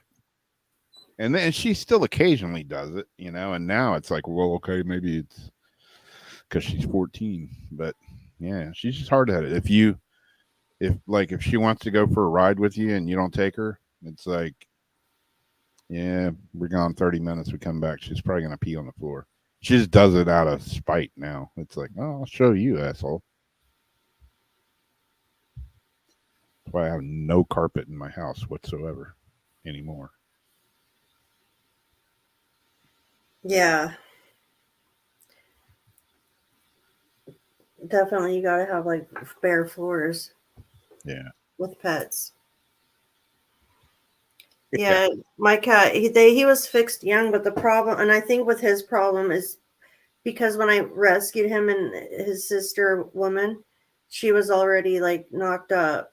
And so when I got them, I got them fixed right after she had the babies. When they were still young, like as soon as they could start mating, they mated. But he's all, and he didn't spray before it either, is the thing. Like the cat didn't spray. It's not like he sprayed. He just never sprayed. It was all of a sudden he started spraying. Yeah. And he's like the watchdog security cat and the daddy cat. He's the Mufasa of the whole pride. Yeah. So I don't know if that's like why he does it, but it's not helping me. It doesn't make me happy. Yeah. And he don't get it. He's thinking like, oh, but I'm protecting. Like, no, you're rotting the fence away, and the neighbor's gonna smell it pretty soon and start getting pissed. Yep. Literally. Mm-hmm. Yeah. Yeah, my no, I've never declawed a cat. That's fucking messed up, because if they get out and they can't climb over a fence, if they get stuck, they can't get back over. Yeah, I hate carpets too. Although I like it when you get up in the morning and it's wintertime and you don't have to put your feet on cold tile. But that's where a small rug comes in handy. Mm-hmm. Yeah, tile's great until you drop something on it and then that shit's broke. But yeah, my buddy that drums in the band that we have, he's got where his business is. He started taking care of bringing food to the stray cat. Like this damn cat just showed up, I guess he's gonna be the shop cat, I'm feeding him. I'm like, oh, well, you're feeding him. He's gonna stick around, Yeah, he's just gonna be the shop cat. I'm like, uh-huh. I talked to him. Nice. I talked to him this morning. He's like, yeah, I'm trying to get these two cats to get along. I'm like, what do you mean two cats? Well, he was getting bigger. No. I brought him home. I was like, oh, I knew you were going to do that. Yeah, brought him home. He'd taken him to the vet, Like, uh-huh. He weaseled his way into you, didn't he? That's what happens. Like, we think we adopt them. They adopt us. They Yeah. really, really do. I haven't gotten a cat, like, willingly went to purposely pick out an animal except when I was 8. But somehow I've got 6 right now. Yeah. Yeah, my mom and my stepdad, like they always had cats and dogs, but mainly cats. And it was bizarre because both of them, like when my mom moved over to my grandmother's house, they had a cat there. And the cat died. It was old and it died. It wasn't 24 hours before they had another cat, and they didn't go pick it. The cat was just like, oh, now's my spot. Now's when I move in. And the same with my stepdad. Well, his cat, that he had for years and years, croaked. That thing was like, God, it was like 20 something years old. Croaked within 24 hours. There's a new cat there. Just showed up every time. So yeah, you don't adopt them; they adopt you. 100%. Like, oh, I hear they got food over here. You're not throwing shoes at me.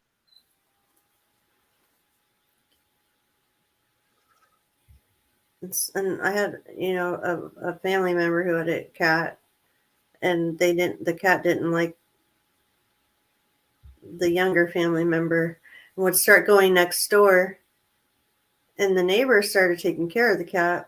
It would go in between because the cat preferred to live over there. So like when I house sat and stuff, it's like, well, with the cat, sometimes next door.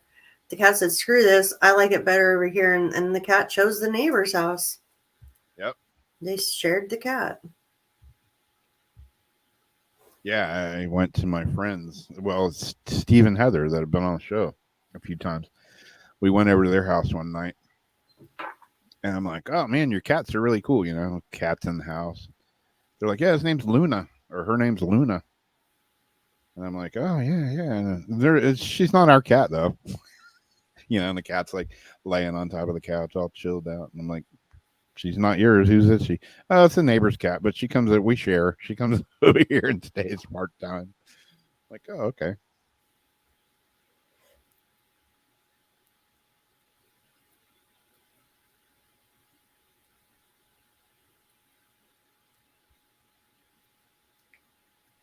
Yeah, it's not so bad if they're indoor cats. It's when people let the cats go in and out that it's messed up when they declaw them.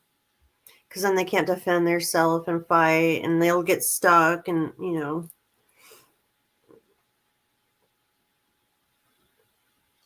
Yeah, cats are definitely. And then they can't scratch themselves either. Yeah. Cats are definitely more independent than dogs, that's for sure. You know what? I did have a cat that was declawed, though. My little Spooky Roo. She's a black cat. I don't have her anymore.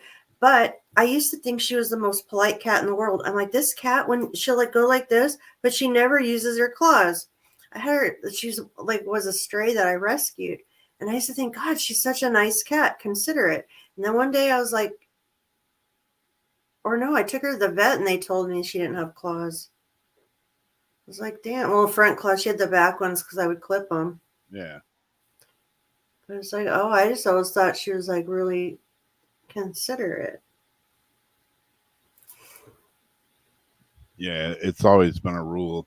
Like if you're camping or hiking or anything, you gotta you don't ever want to go camping in bear country and keep your food in your tent with you or in your truck. Yeah, because bears, man, bears will get it. Mm-hmm. And you don't want to be in your tent when the bear's ripping the tent down to get to your Twinkies. He's like, oh, Twinkies and a side of lamb. The bears are like seagulls, really. Mine.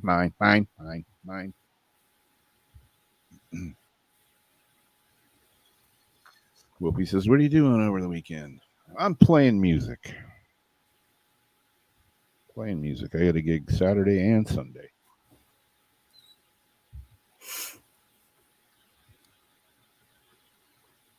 I'm not sure yet. Barry just adopted a 30-year-old Spear macaw. Yeah, I saw that post. You said you had a new. Oh, no way! Very cool. Cool. My brother had a macaw that I actually found it. God, it was I want to say it was 1978 or something. I came in from surfing and walking up the beach, and there's a little snack bar up there, and there's down by the beach, there was a shower, and it's dripping, and I'd always walk through that way and wash off, with fresh water. And I'm looking, and there's this big blue and gold macaw sitting there, catching drips out of the shower. And I'm like, holy shit, that thing's huge. First time I'd ever seen a macaw up close, and he wasn't running away. He wouldn't let me touch him, but He wasn't running away. And I called my brother, went to the payphone, and I was like, dude, there's a big giant blue and gold macaw down here. He's like a parrot? And I'm like, yeah, except he's a big ass parrot. I was like, come down here and get him. So he came down and he wouldn't let anybody touch him. You know, you go to like touch him and he was like, ah. And you know, macaws can like they get hold of you, and if they want to, man, they can mess you up. So yeah, he was pissed, wouldn't let anybody touch him. So my brother went to the truck and got his cast net and threw it over him. And I swear, he never did like my brother. I bet not. Never did. He just died like last year. Your mom's bird? My brother's. Oh. No, I still got that damn bird. Okay, I was wondering about that bird. Yeah, I still got that one. And speaking of birds that won't let you touch them. Yeah. Yeah, Barry, you want a cockatiel that's mean as hell? I've had cockatiels that have hatched in my hand. I've had awesome cockatiels, and they've all croaked for some stupid reason. One, or you know, just out of the blue. One of them like got a cold and was dead. My favorite bird, like, just died overnight. This thing, somebody gave it to us years and years ago. It's gonna outlive us all. Oh, it probably will. And it's mean as hell. You just walk by its cage. You go to feed it. It's like, damn you, bird. It's like, damn you, human. Yeah. Take her out. My friend that lived with us for a while, he was always, he had a macaw. He had, what is the gray parrot? Oh yeah. My friend had one. Yeah. He's always had birds, and he was like, oh, I'll let me work with her for a week or two. Yeah. African gray? Yeah. African gray. Yep. After a week or two, he's like, this bird's broken, man. Something's wrong with this bird. I'm like, yeah. How many times has she bit the shit out of you? You tired of messing with her yet? Like, it bit him like where he's bleeding. Damn. Yeah, she's just, I don't know. She's a royal biatch. But we still have her, still feed her, still give her water, still keep her alive. Can't say that I don't think about leaving the door open every once in a while and letting her fly away. But holy mackerel, it's after 2:00. I'm like about ready to float away in my chair. Oh, cool. Well, I guess that's it. We're officially done for the night. And we'll see. I don't know if I'll be there Sunday or not. It depends on what time I get home from my gig. At least it's downtown, so I don't have a 45-minute drive. But I'm playing Sunday. It's downtown, which isn't that far away, but it's a very congested hootenanny getting out of there. So I don't know. But I think, what's Jason going to do? Open lines or those boxing or something? I think it's going to be another short show. Yeah. Open lines or something.